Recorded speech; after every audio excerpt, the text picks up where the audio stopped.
Hey everybody, so I went ahead and bought FAC Envolver. Here it is. Uh, it does envelope things. It works, but in BeatMaker 3 it's not working great. And that's, I think, because of some BeatMaker 3 things.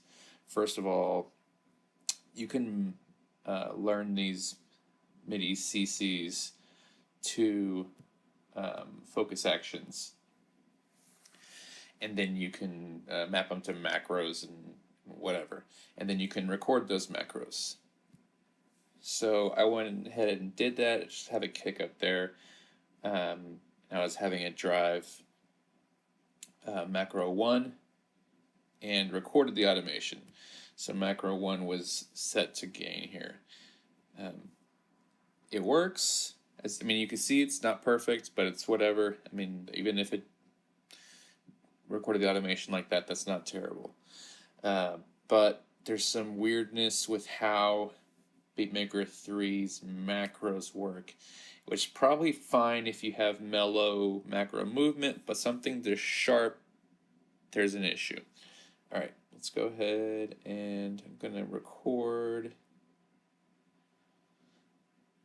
this duct sound.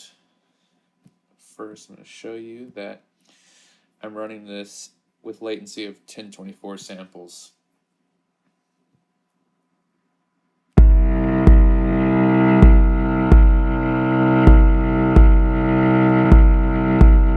Sounds a little smoother than it looks.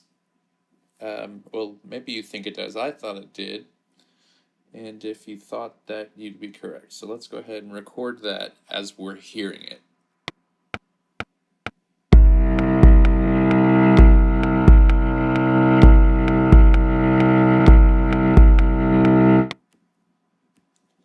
Look at how smooth that is. Well, we could solo that and you can hear that it sounds basically the same that we just heard it.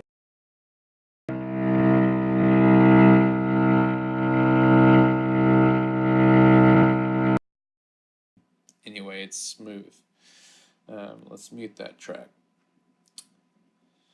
And here what we'll do is go ahead and do an audio export, just so you can kind of just have a comparison there of, you would think, okay, maybe the audio latency being set high would mean that the macros would be slower to affect the audio, whatever. But an export should be perfect.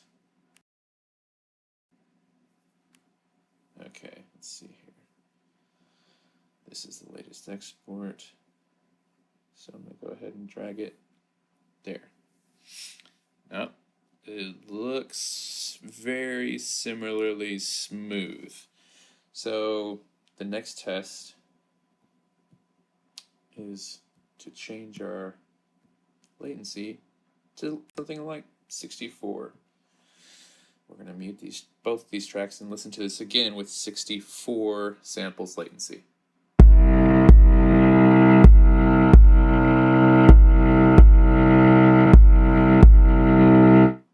It actually sounded much more sharp, like a ducking action when set that fast. Let's go ahead and record that live.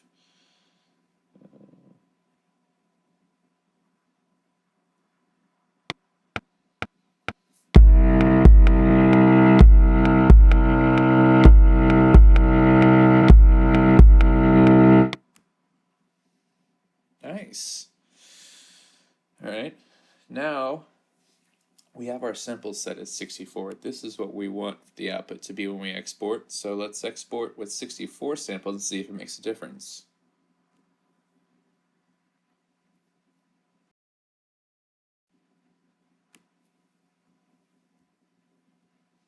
All right.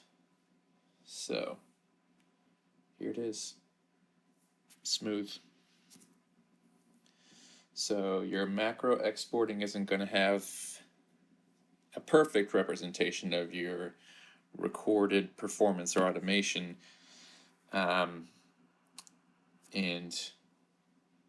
that may not make a difference with some, with movements that aren't quite that sharp, but you know, this kind of makes FAC Envolver not useful in Beatmaker 3 for this type of effect.